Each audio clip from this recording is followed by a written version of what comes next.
back, y'all, to another video here on Whiplash TV. I appreciate y'all for joining me today. And we're going to do some more performance upgrades to the Project Cat-Eye Chevy truck.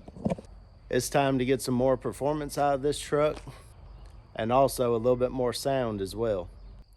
Please hit that thumbs up on this video and like it.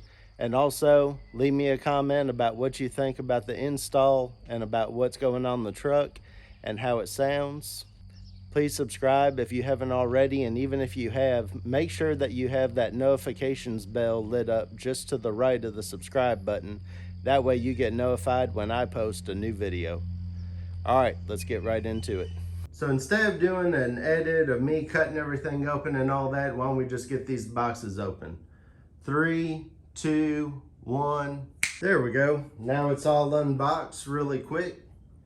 So what we have here is Speed Engineering 1 7/8 inch primary tube, long tube headers into a 3-inch collector. And from there, it's going to go into the 3-inch X pipe, mid pipe. And then I've got these 2 long sections of 3-inch pipe. Those are going to go in right behind the 3-inch X pipe. And then also I got one more muffler. So the plan is to, behind this pipe right here, it'll get cut at whatever length I need it to dump this other muffler and the one I have currently dumped right in front of the rear axle. That's how I'm going to run it for now. I'm not a welder, so having longer sections of pipe that'll bolt up will not only save me time, but also money as well. So that way the exhaust shop has to do very little work on this system, and I'll get most of it done myself. Those sections of pipe weren't bad at all. It was like $60 for 2 3-inch sections of pipe. They are 44 inches in length. And let me cover one thing about this Speed Engineering kit. So some people really, have a bad rap on Speed Engineering and don't care for them, but they have actually been stepping their game up a bit here lately. These long tube headers have a spike collector right there in the center, as you can see, and they're put together pretty well. The welds look rather clean, cleaner than they used to in the past. All of the welds are cleaned up inside the ports. You can see that they've actually ground them down just a little bit and finished them off smooth, which is quite nice and good for flow. All the welds on the back side look really clean.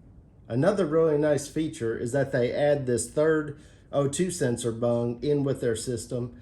It is very nice and handy for tuning, or if you want to run a wideband gauge inside your vehicle and keep an eye on your air to fuel ratios. Like I said, everything's mandrel bent. All the welds are very clean. The X pipe is made very well. The kit even came with new bolts that you can see right there. And the only drawback on this system that also people talk about is the clamps. Sometimes these clamps that are provided, they don't always do the greatest job of sealing up because they're not really wide. And if you're not careful, the slip joints, there's little slits cut into where everything slides into one another. And if you're not careful, these aren't very wide, and it can be somewhat easy to have an exhaust leak. I did go ahead and buy these Evil Energy exhaust clamps. There's no particular reason for why I chose that brand, other than the fact that they were a good deal and they were able to get shipped out quick. So these are a stepped, or also known as a collared band clamp. So this is going to go over the larger section of pipe, and this will go over the smaller section of pipe that's getting slid into the other one. So as you can see, this is easily 2.5 to 3 times wider than the other ones. So these are really going to help you not have any exhaust leaks and cut down on any exhaust tick or noise that you may get from the small clamps if you don't get them put on correctly. These are 3-inch and they are stainless steel. Remember that any exhaust leaks around your O2 sensors or up at your headers can throw off your air to fuel ratio and can cause the vehicle to run poorly. Another thing to note is do not run these graphfoil composite style exhaust manifold gaskets. They will seal up at first, but then it is only a matter of time before these things leak. Always run the GM multi-layer steel gaskets. Here's the part number for you. GM 12617944. You're going to want to use these because they will never blow out and they will do the best job of sealing up every port. The other thing that's going to be a must is to get some better spark plug wires, because on these headers and on most headers, you cannot run just a straight boot like the factory is. The way that these are made is these can be bent away from the header so that they don't contact the hot header and then melt, and then your spark will jump and it'll cause issues. I've got some to show you real fast to show you what happens if you don't run a good set of spark plug wires. These are actually Speed Engineering spark plug wires, and if you run the straight boot with these headers, this is what you're gonna get. It's gonna burn up those spark plug wires, and your spark is gonna be jumping right out of that spark plug wire to the header instead of going out to the spark plug. The last thing I'll mention is that if you haven't done spark plugs in a while and they need to be changed, now is a great time to change them out, because you may have to pull your spark plugs anyways for clearance when installing headers on different vehicles, and especially on the driver's side is usually the tightest side. So I'm going to run these Ngk V-Power TR6 spark plugs. These are usually what I choose for higher performance applications. When you're really advancing your spark, you want to keep things nice and safe and go one heat range colder. You can also run the Ngk V-Power TR5 spark plug if you want to stay with a stock heat range in something like this pickup truck. That would be completely fine as well. I always recommend the standard plug over the Iridium plug for those that don't drive lots of miles. If you want to get around 100,000 miles out of your spark plugs, go Iridium, but the harder metal does not necessarily conduct a better spark. The softer metal will, and will give you better performance.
All right, so I've got the truck inside my shop, and I'm going to go ahead and walk y'all through a little bit of the process of what it takes to actually install these headers and this exhaust system.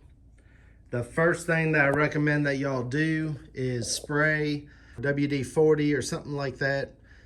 Spray that onto your O2 sensor spots where they go into your exhaust manifolds. Also your rear ones if you plan to reuse them. I'm a little bit nervous doing this job on this truck with over 200,000 miles and over 17 years of age, because as many of y'all probably know, all of those exhaust manifold bolts can be prone to breaking. I have been spraying with WD-40 at the bolt head and between the exhaust manifold and the head itself, trying to get some of the WD-40 to soak down in onto the bolt and hopefully to help me out with taking these out.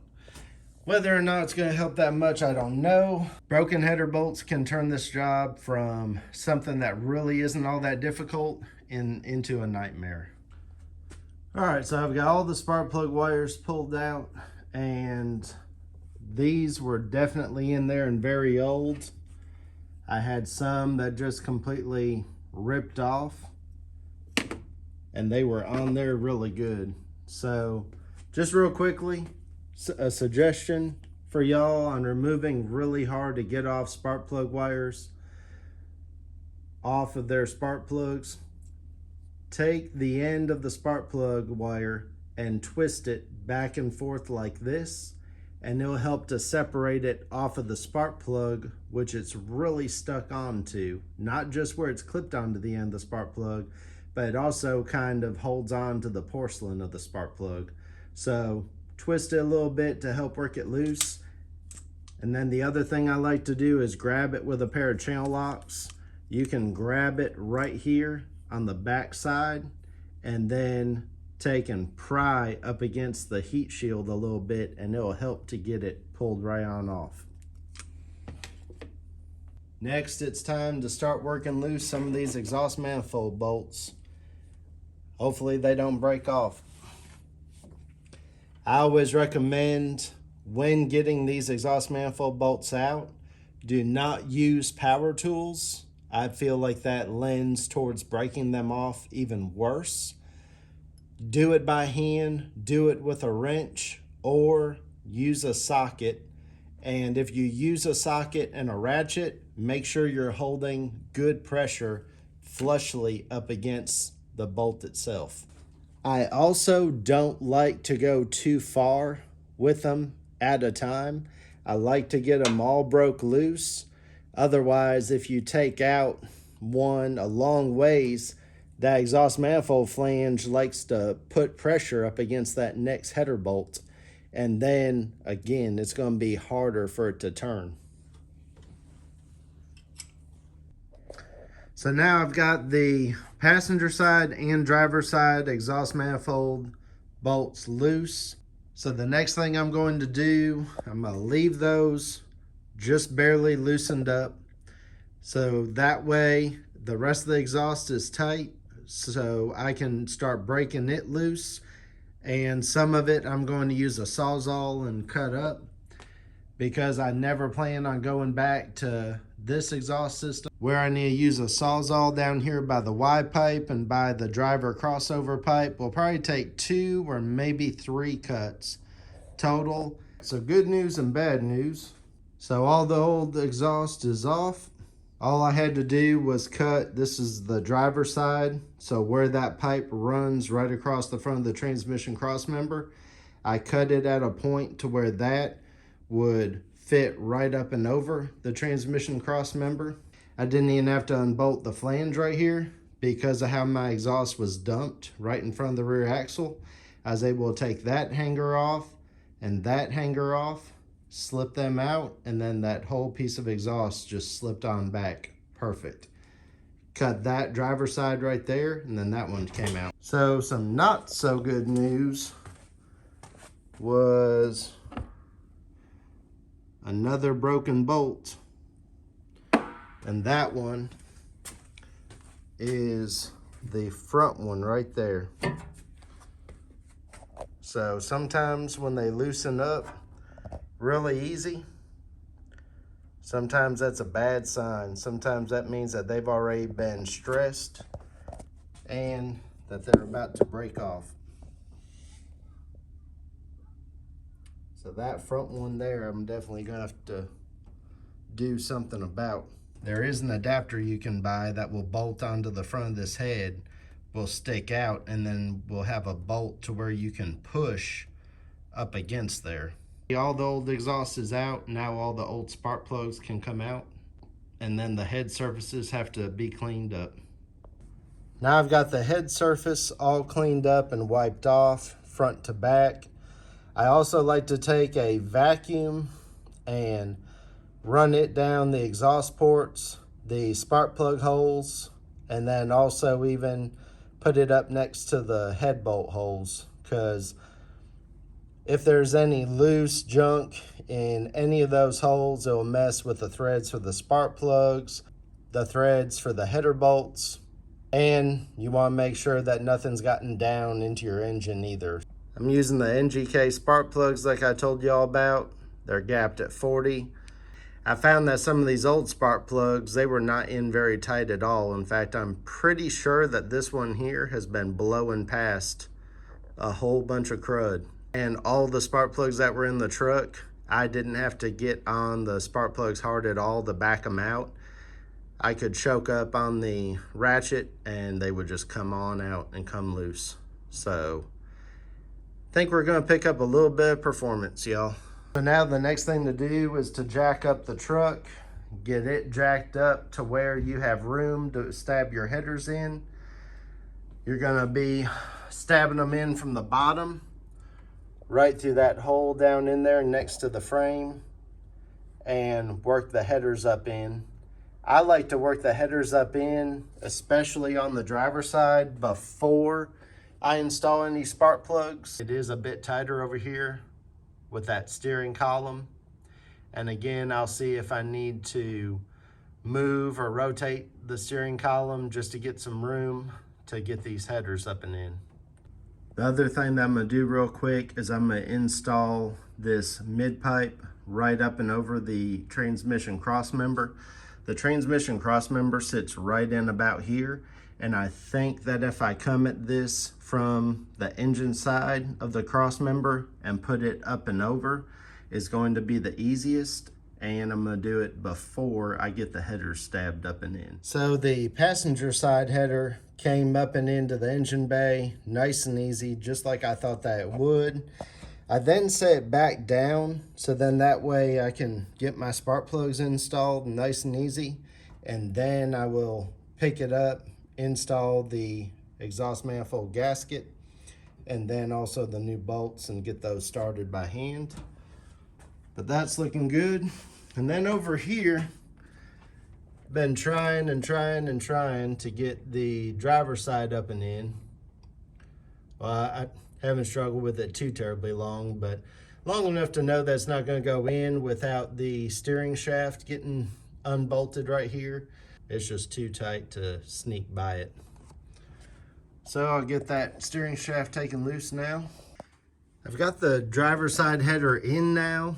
It's stabbed up into where it's gonna go. All I gotta do is lift it up with a gasket and start a bolt. But before I do that, I'm already installing my spark plugs while it's super easy to do so. And then to get it up to this point, I removed that steering shaft bolt. It's a 15 millimeter. I took out that bolt, then I turned that steering shaft to where it was flat this way, not sideways, but this way. So then that gave me the most room to put the header up and in. And then the only spot where it has a tough time clearing is back here in the back, and all it is heat shield. So if you can literally bend that in just a little bit and finesse it just right, it will go up and in without the shaft completely disconnected. And then I just reinstalled the 15 millimeter bolt in the shaft. So that's where I'm at. So now I'm just putting in spark plugs. Gonna do that on both sides. Do one more wipe down of the head surface on both sides. Once I get those head surfaces wiped down one more time after installing spark plugs, and I'll take a clean rag with the same brake and parts cleaner, and I'll wipe up the header surface just to make sure it's good and clean. And then I'm gonna start header bolts and start tightening them on down, nice and even from the center outward. I like to take my gasket, which for those of you that don't know, the flat flush side, that side goes onto the head surface. The part that has the beveled edge, that part is going to go up against the header itself.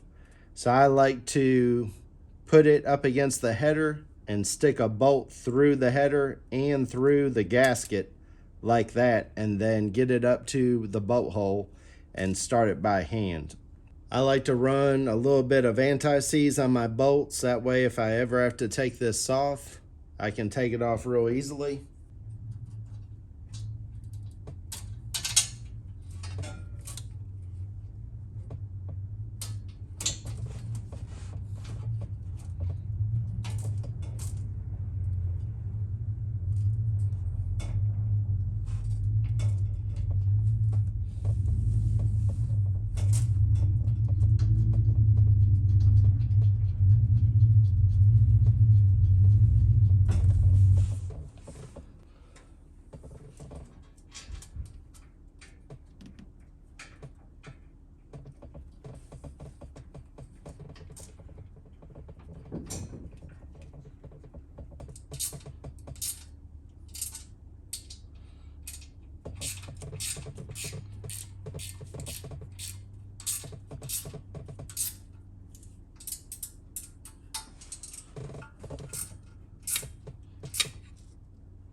Everything's looking really good now.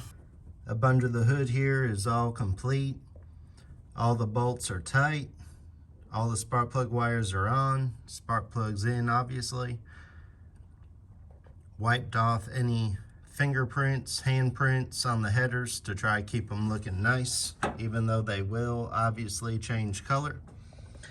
One thing that is super important, again, is to make sure that each and every spark plug wire is away from the header. You have to have a gap. They cannot be resting on the header or touching them. These MSDs are able to be bent out of the way.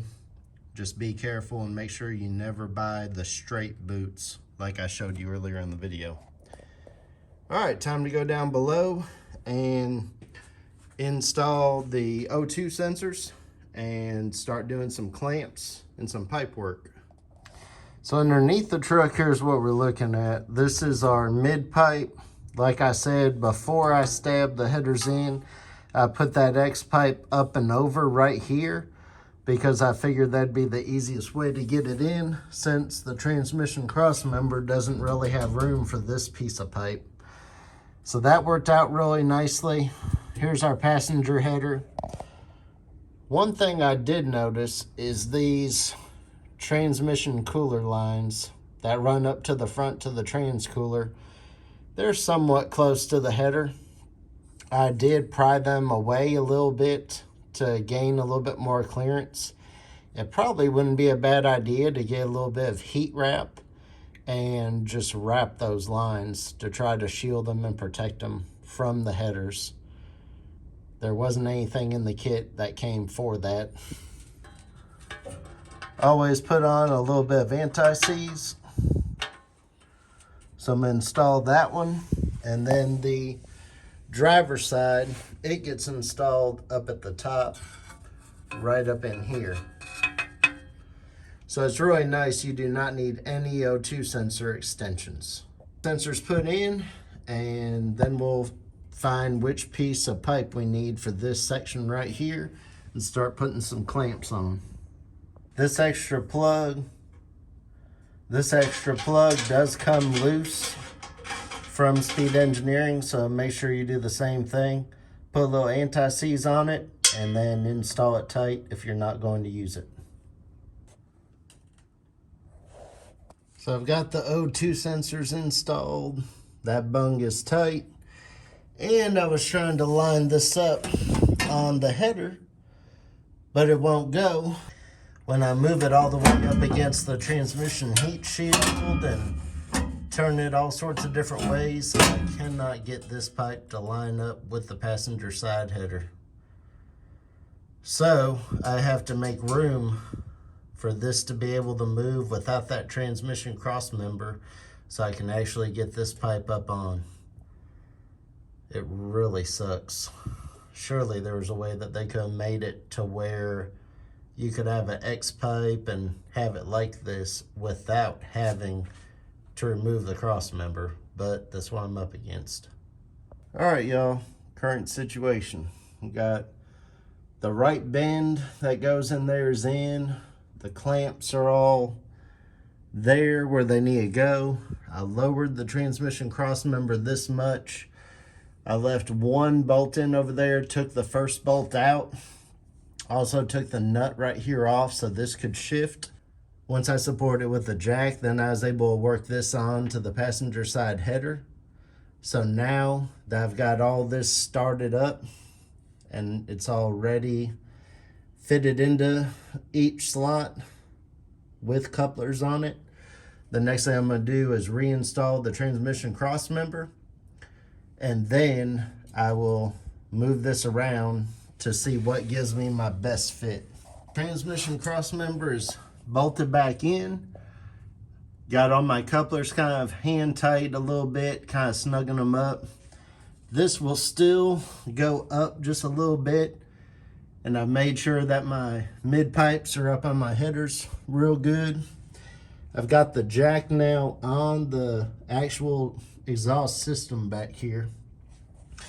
Got the 2 3-inch sections of pipe running out back already, just to see where they're gonna run. And remember, after you jack it up, then you tighten up your couplers. When you let down your jack, there's gonna be some sag to it. So that's why I've got it jacked up against that heat shield. Once I let it go, it's gonna sag. So now it's just time to cinch up these couplers. And as I do it, I'm gonna hold everything up in place. Also, remember to always tighten them up evenly so that they don't bind. All right, it's all tight. Everything's finished. And as you can see, there's room here. And I bent back that shield, so there is room there. I expect as the vehicle runs, it's probably going to settle in just a little bit. I can always trim that heat shield if need be. And then there's that nice X pipe. And then those 2 3-inch pipes the whole rest of the way. So now, all that I need a muffler shop for is just to cut these to whatever length they need to be to put a muffler on both of them, and then do the 3-inch dump right in front of the rear axle. But I'll crank it up and back it out of the shop and let y'all hear it and see how it sounds with 3-inch straights.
Catch y'all when I get the exhaust work done, and we'll get a final sound check on it to show y'all what it sounds like.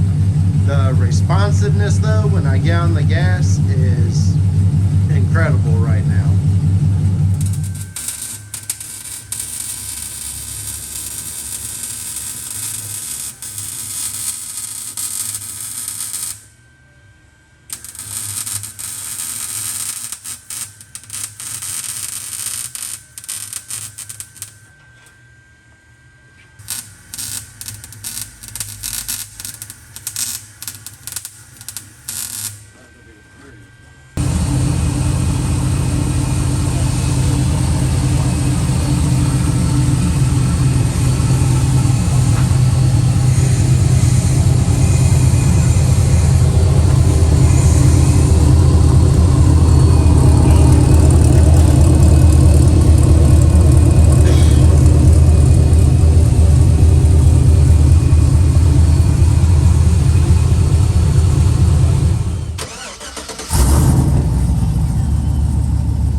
sounds so good, y'all, and I am so happy with how it turned out.